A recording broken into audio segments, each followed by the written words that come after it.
सास को काम ही क्या है, आपके सारे काम उंगलियों पे तो हो जाते हैं। कुछ भी। हाँ, हिसाब तो उंगलियों पे ही हो जाता है ना। अरे बेटा, ऐसा सिर्फ अभी लगता है, जो मुझे करना पड़ता है ना वो तुझे करना पड़े तो समझ आएगा कि असली काम का पहाड़ कैसा होता है। ठेले बराबर वजन भी नहीं है आपके काम में, हर बात पहाड़ों के वजन की कर रही हैं आप। तू ऐसा करती ही क्या है घर में बेटा, ये तो बता मुझे। मैं थोड़ी ना कुछ करती हूँ, सब जादू से हो रहा है इस घर में। अरे एक दिन मेरा काम करोगी तो समझ आएगा। Okay okay, shut up. कल से मैं घर के काम करूंगी और तू मेरी जगह हर चीज का हिसाब रखना, ठीक है? ठीक है, ये भी कर लेते हैं। ये सास बहू की डील के बारे में रश्मि के पति अमन को नहीं पता था और ना ही अमन के पिताजी सुरेश जी को। पर गेहूं के साथ साथ जैसे घुन भी पिस जाता है, ये दोनों भी पिसने वाले थे। सुबह अमन उठकर रेडी होता है ऑफिस जाने के लिए, तो पता है उसके कपड़े नहीं निकले हुए हैं। अरे रश्मि, तुमने मेरे कपड़े नहीं निकाले? अपनी माँ से पूछो ना, उन्हीं का काम है ये। अमन अपनी माँ के पास जाता है।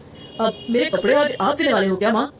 हाँ, देना तो मुझे ही चाहिए, पर तेरी बहू ने कपड़े धोने ही नहीं डाले, तो कोई भी धुना हुआ कपड़ा नहीं है बेटा।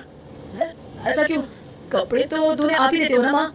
अरे बहू ने तुझे बताया नहीं, अब हम अदल बदल गए हैं, मैं अब बहू और तेरी बीवी सास।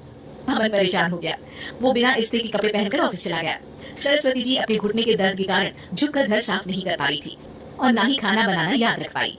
उधर रश्मि पहले ही दिन घर की चाबी घुमा चुकी थी और 300 रुपए का हिसाब अलग नहीं मिल रहा था। पर दोनों का ही घमंड कैलाश पर्वत से भी बड़ा था और दोनों ही खेमे एक दूसरे की बात मानने को बिल्कुल तैयार नहीं थे।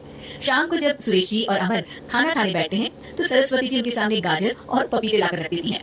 अरे माँ, ये क्या है? ख्याल पुलाव के साथ सलाद। माँ जी खाना बनाना भूल गई लगता है। अरे एक एक चमन्नी का हिसाब है मेरे पास, खाना बनाना कैसे भूल जाऊंगी? ये तो मैंने पढ़ा था कि फल फ्रूट खाने से सेहत अच्छी रहती है, इसीलिए ये ले, एक फल खा ले। रात को सुरेश जी और अमन अपनी मीटिंग बिठाते हैं अकेले में। बाबूजी, इनकी लड़ाई के कारण ना हमें ठीक से खाना मिल रहा है, उल्टा घर के सारे काम रुक गए हैं।